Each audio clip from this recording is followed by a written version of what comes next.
তোমার নাম কি? রুবেল। বাবার নাম? আব্দুর রহিম। গ্রাম? সাতমুরা। থানা? নবীনগর। জেলা? ব্রাহ্মণবাড়িয়া। তোমার নাম কি? রাহিম। জোরে বলো। রাহিম। বাবার নাম কি? শাহজাহান। গ্রাম? সাতমুরা। থানা? নবীনগর। জেলা? ব্রাহ্মণবাড়িয়া। ব্রাহ্মণবাড়িয়া। আচ্ছা, তোমাদের কেন আটকেছে, কেন ধরা হয়েছে, কেন তোমাদের? আমাদের কাছে গাঁজা পাইছে। গাঁজা? কোন গাঁজাগুলো দেখি, আছে। ধরো তো। এগুলো কি তোমাদের?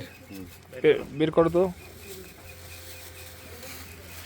দেখো তো। এই গাঁজা, গাঁজা এগুলো তোমার? তুমি আর আনছো? আচ্ছা, তোমরা এই কয় টাকার গাঁজা এখানে? 4,000 টাকা। কতবার আসছো এখানে গাঁজা নিতে? তুমি আসছো কতবার? আরো একবার, মানে এই দুইবার? মানে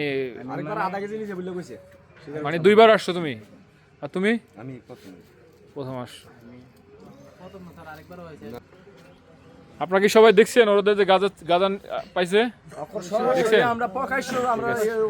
তাইলে কোথা থেকে আনছো গাঁজা? বাড়ি কই বেলালের? এই লোহাছড়া রোয়াছড়া গ্রাম।